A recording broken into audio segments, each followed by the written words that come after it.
আসরি, সময়ের সকাল, সময় একটা বস্তু, দা ওয়াট অফ টাইম, আল্লাহ বলেন সময়ের সকাল। এ আবার কেমন? একমাত্র আল্লাহ সুবহানাহু ওয়া তাআলাই কসমটা করতে পারে।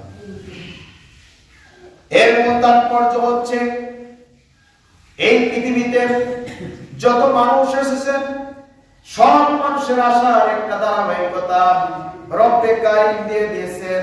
আগে প্রথম দাদা আসে, দাদি আসে, তারপর আসে বাবা, তারপর আসে মা।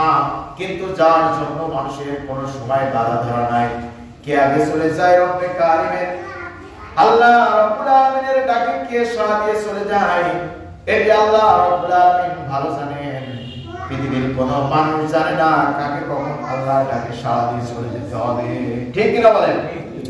কাকে কখন আল্লাহর ডাকে সাড়া দিয়ে চলে যেতে হবে। এজন্য আল্লাহ কসম করছেন ওয়াল আসর, সময়ের শপথ। কে কখন চলে যাবে আল্লাহ তাকে সাড়া দিয়ে, কিন্তু আল্লাহ তাআলা শর্ত দিচ্ছেন।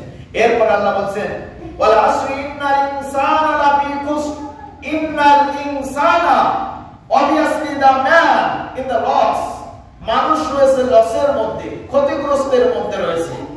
ইন্নাল ইনসানা লাফি খুসর।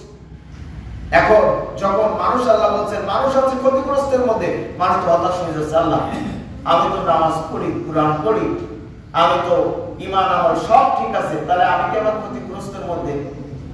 আল্লাহ বলছেন তুমি নয়, ইল্লাল্লাযীনা আমানু, তারা ব্যতীত যারা ঈমান এনেছে, ওয়া আমিলুস সলিহাতি, এবং সৎ কাজ করেছে।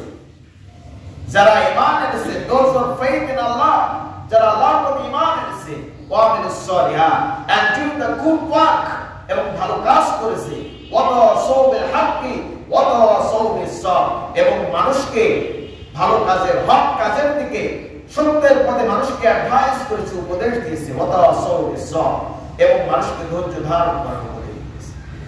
তাহলে এক নম্বর প্রশ্ন হচ্ছে যে ঈমান আনা। এই ঈমান আনা হচ্ছে এমন একটি বিষয় আমরা শুধু মুখে মুখে বললাম আল্লাহ